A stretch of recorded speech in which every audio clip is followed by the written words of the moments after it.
Ukraine যুদ্ধের ৩ বছর পরও শান্তির কোনো সুস্পষ্ট দিশা মিলছে না। তবে সাম্প্রতিক কূটনৈতিক তৎপরতার রাশিয়া এবার কঠোর ভাষায় জানিয়ে দিল, শান্তি চুক্তি করতে হলে ইউক্রেনকে নিরপেক্ষ থাকতে হবে এবং ন্যাটোতে যোগ দেওয়া যাবে না। মস্কোর এই বার্তা সরাসরি পৌঁছে দিয়েছেন রাশিয়ার উপপররাষ্ট্রমন্ত্রী আলেকজান্ডার গ্রুশকো। রুশ সংবাদ মাধ্যম ইজভেস্তিয়াকে দেয়া এক সাক্ষাৎকারে স্পষ্ট করে বলেছেন, আমরা এমন নিরাপত্তা গ্যারান্টি চাই যা লোহার দেয়ালের মতো শক্ত। তিনি আরও বলেন, এই গ্যারান্টির অংশ হিসেবে ইউক্রেনকে নিরপেক্ষ রাষ্ট্র থাকতে হবে এবং ন্যাটো কখনোই ইউক্রেনকে জোটে নিতে পারবে না। শুধু তাই নয়, যুক্তরাষ্ট্রের প্রেসিডেন্ট ডোনাল্ড ট্রাম্প ও রুশ প্রেসিডেন্ট ভ্লাদিমির পুতিন আগামী কয়েকদিনের মধ্যে কথা বলতে পারেন। উভয় পক্ষই যুদ্ধবিরতির বিষয়ে আলোচনা চালিয়ে যাচ্ছে। যুক্তরাষ্ট্র ও ইউক্রেন মস্কোর কাছে ৩০ দিনের যুদ্ধবিরতির প্রস্তাব পাঠিয়েছেন। পুতিনও যুদ্ধবিরতিতে সম্মতি দিয়েছেন, তবে তিনি কিছু কঠিন শর্ত সামনে এনেছেন।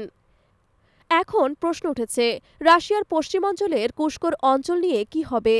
গত আগস্টে ইউক্রেন সেনারা সেখানে সীমান্ত পার হয়ে অভিযান চালিয়েছিল এবং কিছু এলাকা দখলেও সক্ষম হয়েছিল। তবে পুতিন দাবি করেছেন, কুস্কোর এখন পুরোপুরি রাশিয়ার নিয়ন্ত্রণে।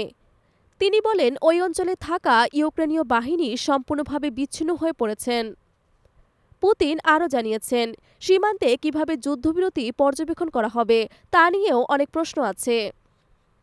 এদিকে ইউক্রেনের প্রেসিডেন্ট ভ্লাদিমির জেলেনস্কি পুতিনের ওপর চরম ক্ষুব্ধ।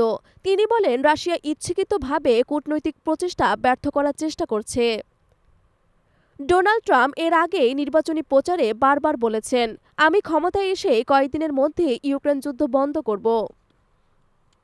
প্রেসিডেন্ট হিসেবে শপথ নেওয়ার ১ মাসেরও কম সময়ের মধ্যে তিনি পুতিনের সঙ্গে ৯০ মিনিট ধরে ফোন আলাপ করেন, যেখানে সরাসরি যুদ্ধ বন্ধের বিষয়ে আলোচনা হয়।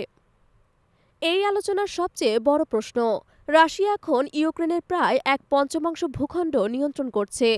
এই ভূমির ভাগ্য কি হবে? এ বিষয়ে ট্রাম্প প্রশাসনের দূত স্টিভ উইটকফ কোনো মন্তব্য করতে রাজি হননি।